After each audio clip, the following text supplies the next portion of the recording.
Hello' friends, অসমৰ মুখ্যমন্ত্ৰী ডাঙৰীয়া হিমন্ত বিশ্ব শৰ্মা ছাৰে মুকলি কৰিলে এটা তাৰিখ য'ত অৰুণোদয় আঁচনি আপোনালোকে পইচাটো কেতিয়া লাভ কৰিব, নিযুত মইনা আঁচনি, নিযুত বাবু আঁচনি কেতিয়াৰ পৰা লাভ কৰিবলৈ পাৰিব, জীৱন প্ৰেৰণা আঁচনি আছিলে কেতিয়াৰ পৰা লাভ কৰিব পাৰিব।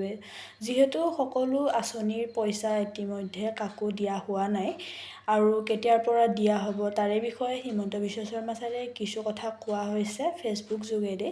আজি আমি তাৰে বিষয়ে জানিম যে কি কৈছিলে হিমন্ত বিশ্ব শৰ্মা ছাৰে আৰু ইয়াৰ যোনখিনি আমাৰ অসমৰ আঁচনি আছে ছাত্ৰ ছাত্ৰীসকলে পায় বা আমাৰ মহিলাসকলে লাভ কৰে অৰুণোদয় আঁচনি, তেখেতসকলে এই পইচাটো কেতিয়া লাভ কৰিবলৈ পাৰিব তাৰে বিষয়ে আজি আমি ইয়াতে ডিছকাছ কৰিম।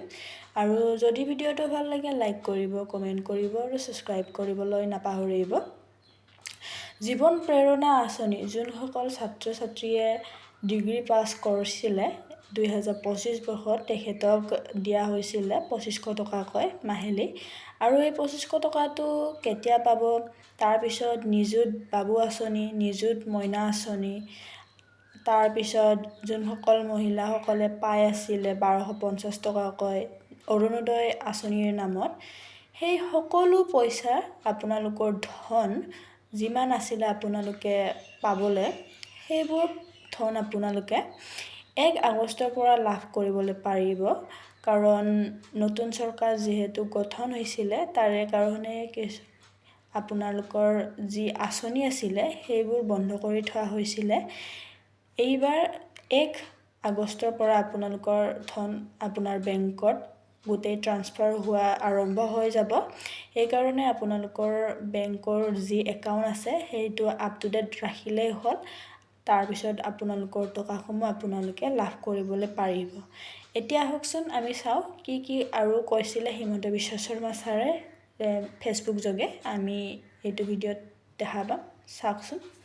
আমাৰ ৰাজ্যত বাজেটখন পাছ নোহোৱাৰ কাৰণে বিশেষকৈ প্ৰত্যেক 5 বছৰৰ মূৰত আমি ভোট অন একাউণ্টছ কৰোঁ ফেব্ৰুৱাৰী মাহত আৰু 3 মাহলৈকে খৰচ কৰাৰ আমি অনুমতি পাওঁ আৰু তাকো মূলতঃ দৰমহাৰ ক্ষেত্ৰত। তাৰ কাৰণে আমাৰ ৰাজ্যৰ বহুকেইখন উন্নয়নমূলক আঁচনি এইকেইটা দিন আমাৰ বন্ধ হৈ আছে বা যিমান বাজেটত টকা আছিলে সিমানেদি মাত্ৰ কৰি থকা হৈছে। তাৰ পৰিপ্ৰেক্ষিতত আমি 6 জুলাইত অসম বিধানসভাৰ বাজেট অধিৱেশন আমি আহ্বান কৰিছোঁ যাতে 1 আগষ্টৰ পৰা প্ৰতিটো চৰকাৰী আঁচনিৰ সুবিধা নিয়মীয়াভাৱে অসমৰ ৰাইজে পাব পাৰে।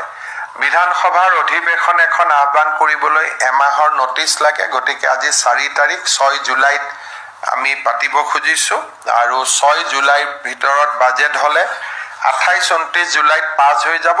1 আগষ্টৰ পৰা সকলো চৰকাৰী আঁচনিৰ সুবিধা আগৰ দৰে অসমৰ ৰাইজে লাভ কৰিব পাৰিব। এই